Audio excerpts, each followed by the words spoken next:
Right? The whole drama of life is unique. Right? The Bible is one of the most fascinating books to read because it is so unique in its presentation.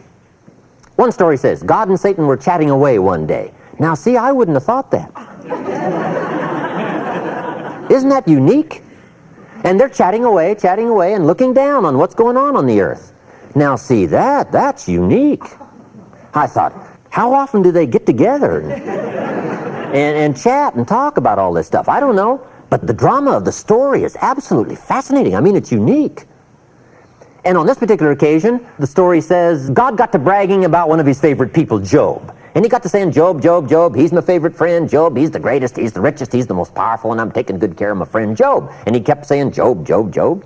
And finally, Satan got it up to here with Job. And he said, yeah, God, Job, your special friend, you've got this wall built around him. I can't get to him in my normal fashion. And God said, well, he's a special friend of mine. Right? We got this thing going, so I'm taking good care of him. Now, this conversation is going on. I find that fascinating. I find it unique.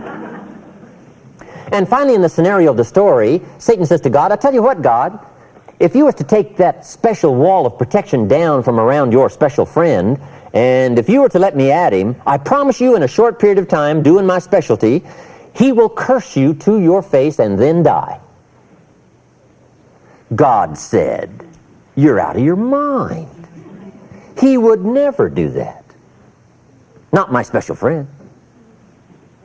Satan said, would you like to wager?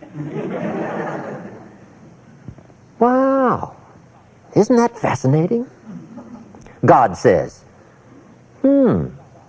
interesting question. I wonder what Job would do. Now, see, Job doesn't know this is going on. Isn't that fascinating? That's a fascinating story.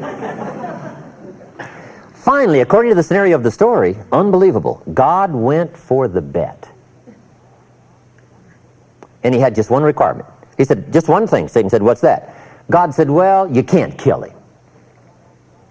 Because he's my special friend. Satan said, okay, I don't need to kill him. But you just take the wall down, let me do my number, and I promise you he will curse you. God said, no way. Satan said, I will do it. And the bet is on. Isn't that fascinating? That's fascinating. According to the terms of the wager, God did as he was required by the wager, and he took the wall down from around his special friend. And when he did, according to the story, Satan did one of his all-time famous numbers on the man. First, took his family. Second, took his wealth, destroyed him. And blow three, took his health. That's called triple blow. Your family, your fortune, and your health. In one of the last scenes, Job is sitting on the ashes with everything gone, and he is scraping his sores with a rock.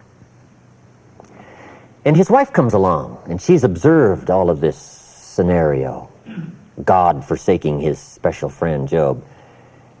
And she said to Job, it looks like your friend has forsaken you. Why don't you just curse him and die? Satan said to God, here's where it happens. God says, he hasn't talked yet. Isn't that fascinating? That's fascinating. While they both watch, wondering the outcome of this wager, Job says, from his ashes, never.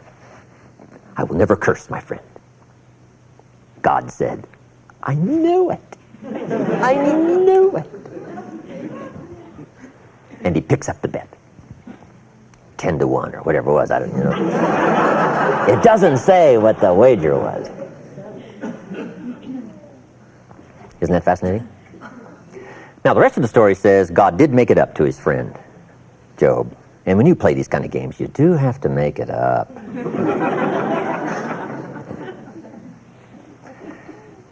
Let's see, what shall I do? I know what I'll do. I'll just give Job twice of everything he had before. Wow. And Job became, according to history, one of the richest, most powerful men in the known world. But isn't that a fascinating scenario? Don't you find that fascinating?